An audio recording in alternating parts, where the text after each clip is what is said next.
Texas is they standing up to the government. They saying we don't care if you approved Biden taking down the border. We gonna put up more barbed wire. And now the government is suing Texas. I've never heard of anything like that. Let's tune in. We begin this hour with the battle brewing at our southern border and also on Capitol Hill, where the emerging bipartisan border deal is hitting some fresh obstacles. Senate Minority Leader Mitch McConnell telling Republicans behind closed doors that the politics of the issue have been complicated by former President Trump's stance on the agreement, and he no longer supports the deal.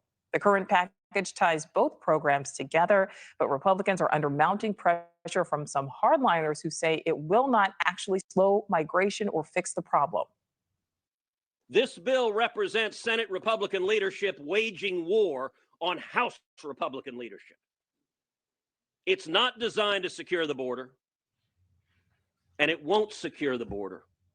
Well, all this coming as Texas Governor Greg Abbott says his fight is also far from over after the Supreme Court ruled federal border officials can start cutting razor wire installed along the Rio Grande and Eagle Pass.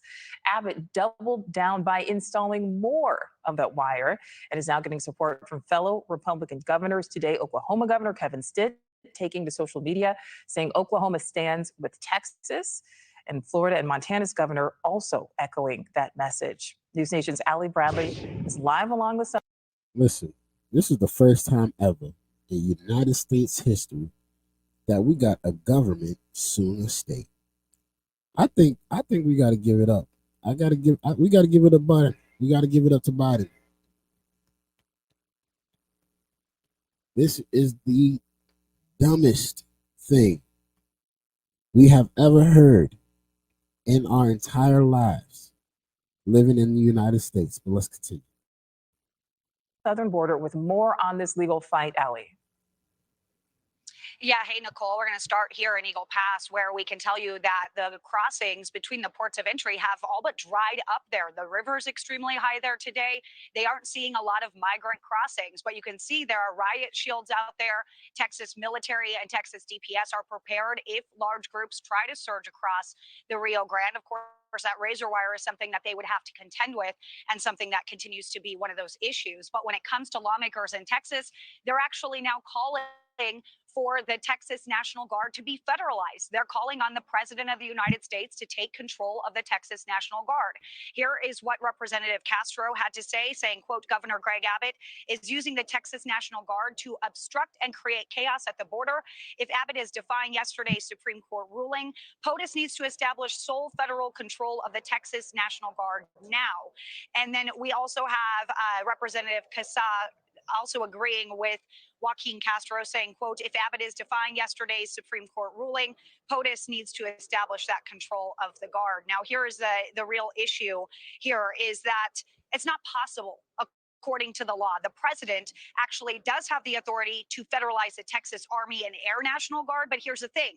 They can't federalize the Texas State Guard. It is considered a state defense force, which is allowed under Title 32 of the U.S. Constitution.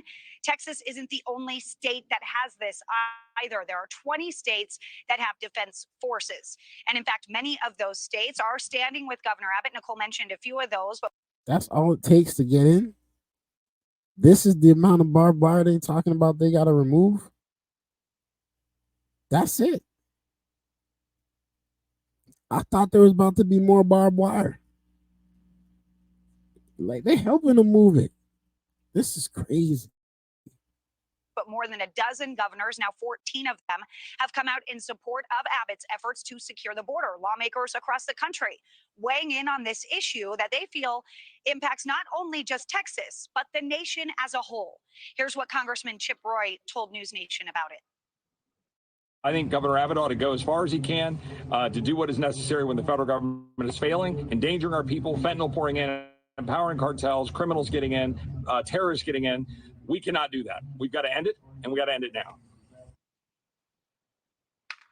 All right. So when it comes to the state guard and what's going on down there, some state lawmakers and candidates for state house, Nicole, are now calling for Governor Abbott to double down on strengthening and fortifying the state guard. Now, when it comes to what's next for Governor Abbott, DHS sent that second letter saying that they want.